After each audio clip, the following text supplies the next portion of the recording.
Hi, it's Gio with class number 13 of the course Signals and Systems 2 at UPF in Barcelona.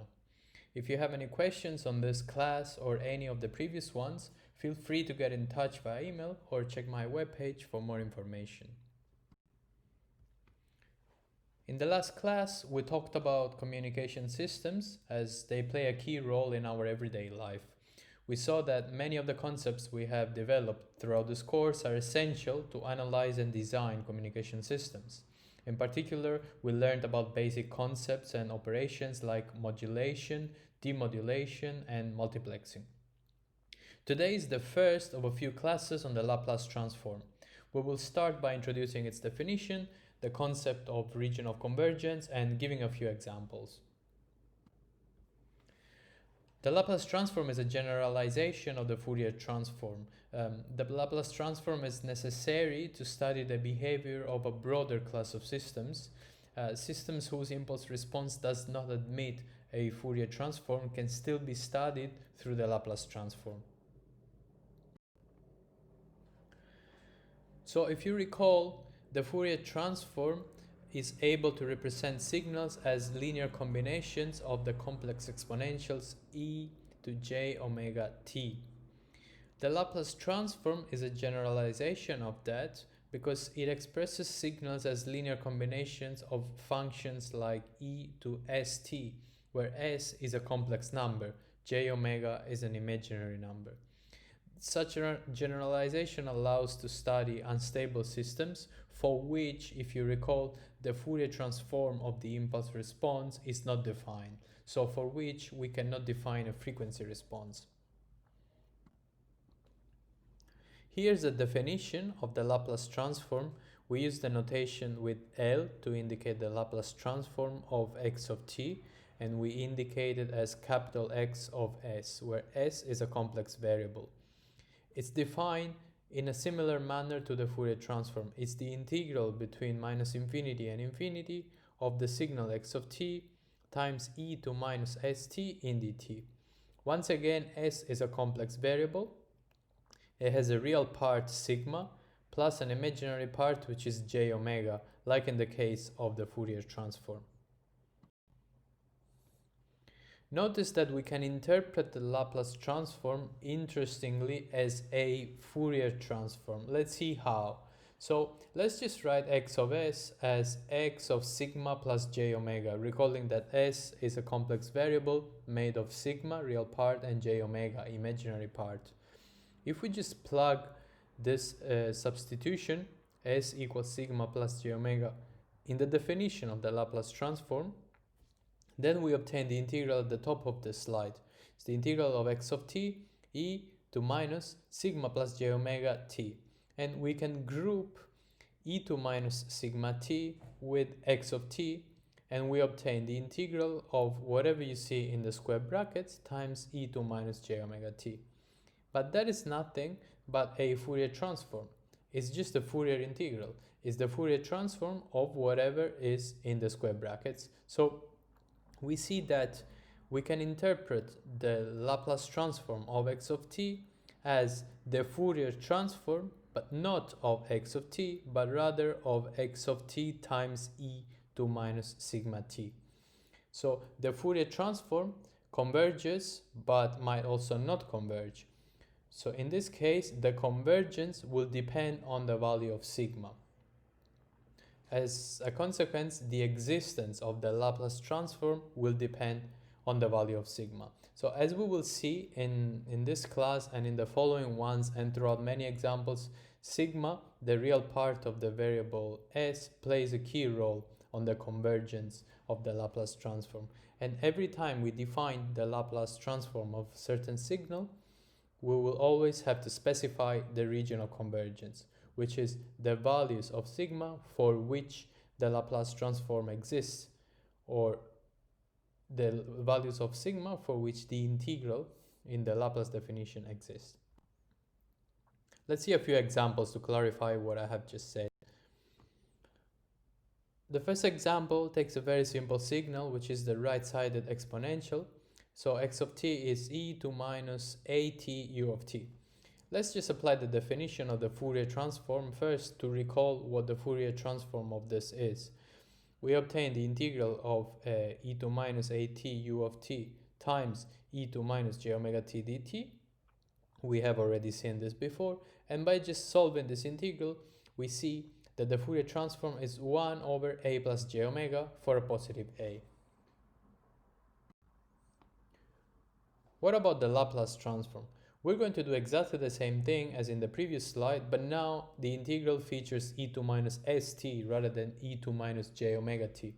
So if we just develop the integral, we see that in the second step, we can replace s by sigma plus j omega, and then we continue our calculations to the second row, and we can group terms in omega,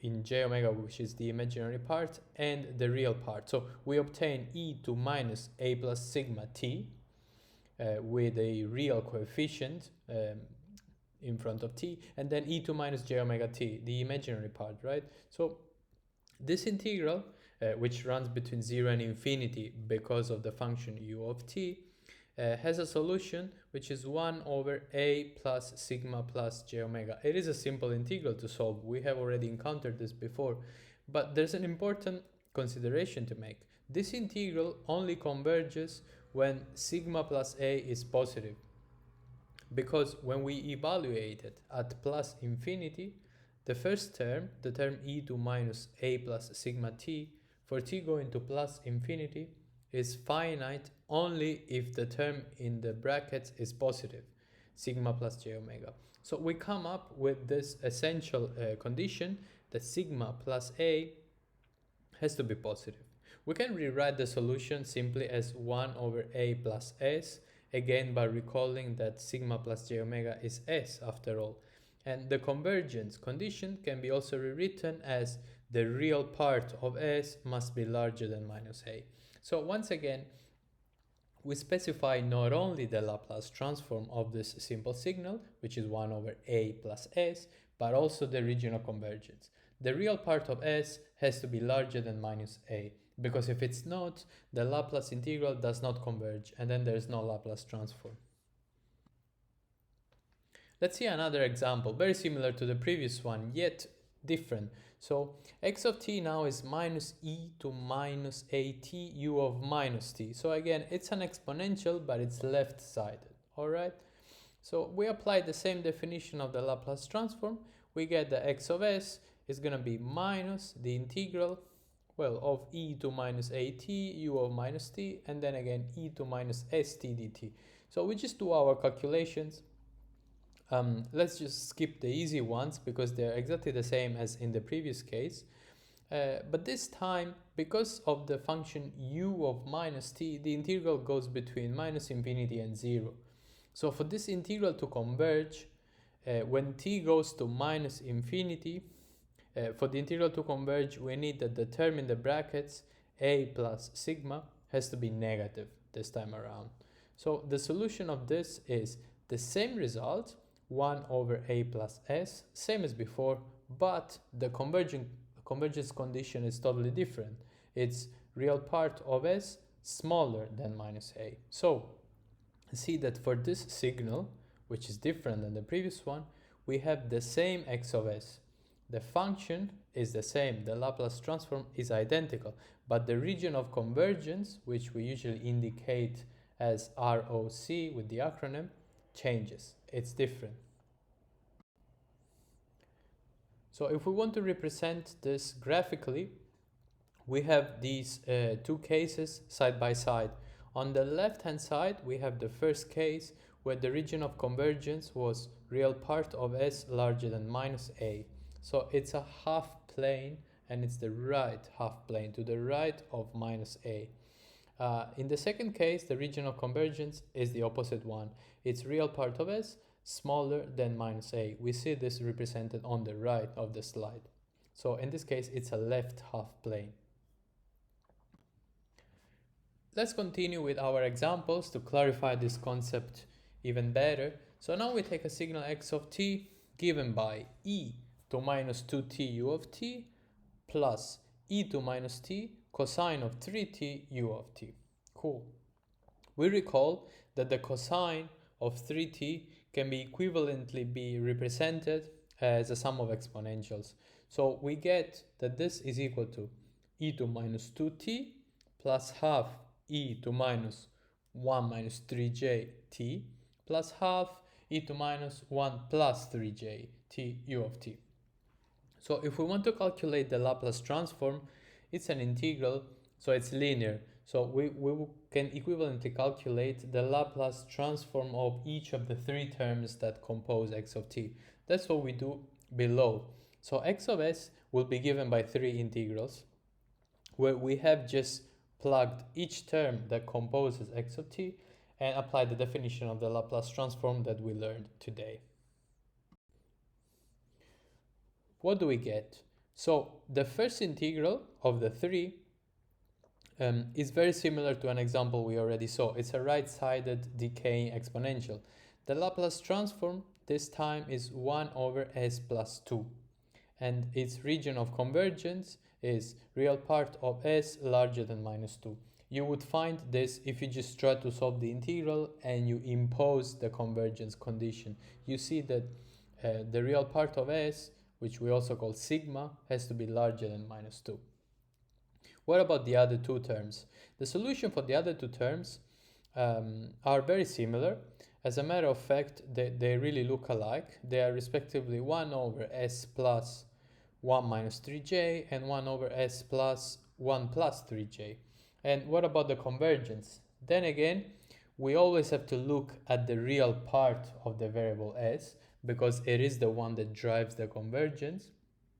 And in this case, we find that convergence is obtained if the real part of s is larger than minus 1. Again, how did I come up with this condition? I just solved the integral. If you just solve the integral with pen and paper, you see that for the integral to converge, that has to occur, that sigma has to be larger than minus 1. If not, the result of the integral will be infinity. So we see that we have a sum of three terms.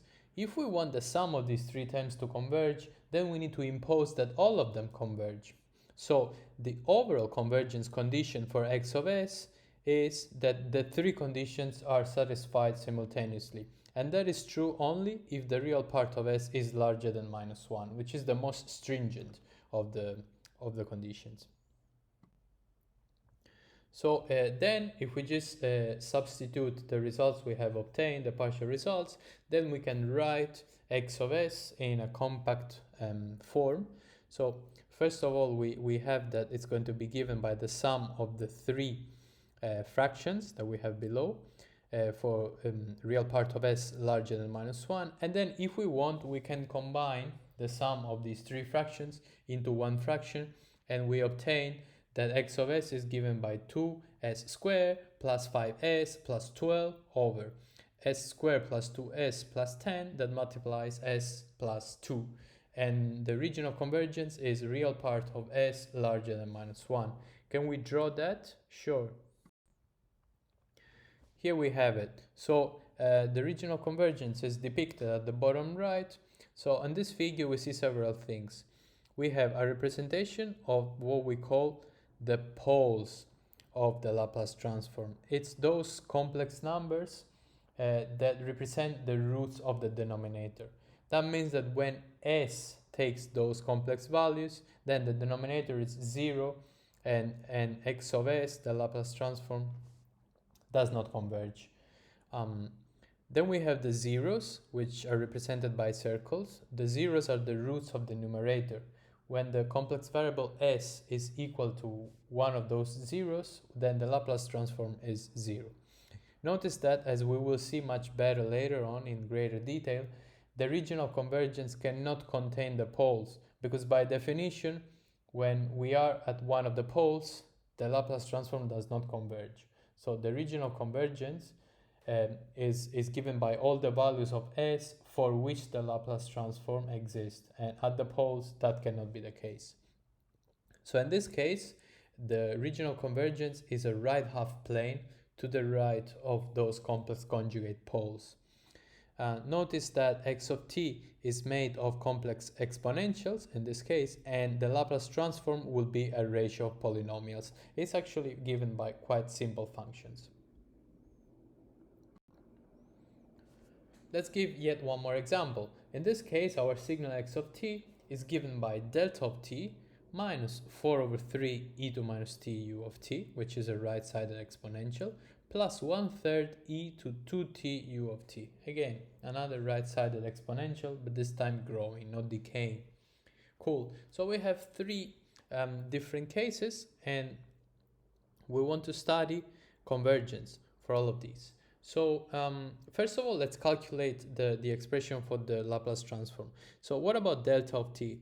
If we just plug delta of t in the formula of the Laplace transform, we obtain the integral of delta of t e to minus st dt. It's very similar to the Fourier transform. The transform is 1.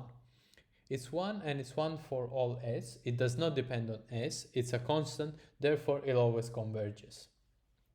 So convergence in this case is the whole S-plane. Cool. What about the other two terms? They are very similar to previous exercises we've done today. So they respectively have Laplace transform 1 over s plus 1 and 1 over s minus 2. This again is easily obtained by solving the integral. And the same holds for the regions of convergence. They can be determined by imposing again that the integral exists and finite. So they are respectively real part of s larger than minus 1 and larger than plus 2. So in this slide, we are representing again the region of convergence on the right. So we have the S-plane, which is a complex plane again with real and imaginary parts. The crosses represent the poles of my Laplace transform. It's the roots of the denominator for which the Laplace transform is infinity. It doesn't exist. Then we have a 0, which is double at the point sigma equal plus 1. And the region of convergence is a right half plane, because again, by putting together the conditions we found in the previous slide, we have that the Laplace transform will converge only when all of those are satisfied, which is only when the real part of s is larger than 2. If you recall, we had three conditions because there are three terms in the signal x of t, and there are three terms that compose the Laplace transform. You have them written here. It's 1 minus 4 over 3 1 over s plus 1 plus 1/3 1 over s minus 2. And if we do basically an end of all those conditions, so if we impose that all of them had to be satisfied, then we obtain the real part of s has to be larger than 2. And if we want to write the Laplace transform in a more compact form, again, we get the fraction represented on this slide on the left, which is s minus 1 squared over s plus 1 times s minus 2. So let's take a final look at the region of convergence to explain one important concept. The region of convergence, once again, but I guess it won't hurt repeating it, is the set of points, the set of values of s for which the Laplace transform exists. So when s takes any value inside the region of convergence, which is a complex value, then x of s exists finite. So the Laplace integral converges. So once again, such region of convergence cannot include the poles represented as crosses, because in correspondence of a pole, the denominator of the Laplace transform is 0, and therefore the Laplace transform goes to infinity. In this particular case, we notice that the region of convergence is to the right of the imaginary axis. It does not include values s equal to j omega. It doesn't include imaginary, purely imaginary values of the complex variable s. That means that the Fourier transform does not converge. Why? Because we have seen that the Fourier transform is a special case of the Laplace transform when s is simply equal to j omega, when the real part of s is 0. If you just go back in this presentation and look at the definition of the Laplace transform, you just set a sigma equals 0, so the real part of s equals 0, and you obtain the Fourier transform as a special case. So if the values for a real part of s equals 0, meaning the imaginary axis, do not belong to the region of convergence, well, then it means that the Fourier transform doesn't converge.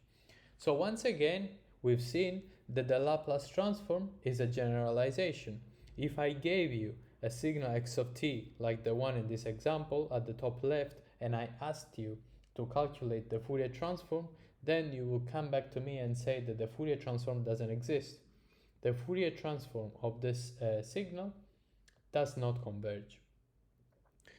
However, if I ask you to calculate the Laplace transform, you are able to give me an answer. You can calculate the Laplace transform, but of course, you find that this converges only for certain values of the real part of S. So once again, Laplace is a generalization of Fourier. So to wrap up, today we introduced the Laplace transform, which generalizes the Fourier transform, and it is necessary to study the behavior of broader classes of systems. For example, systems whose impulse response doesn't admit a Fourier transform. We've just seen an example. They can still be studied through a Laplace transform. We will have a few more classes on the Laplace transform, and the next one being on the inverse Laplace transform. So see you in the next video.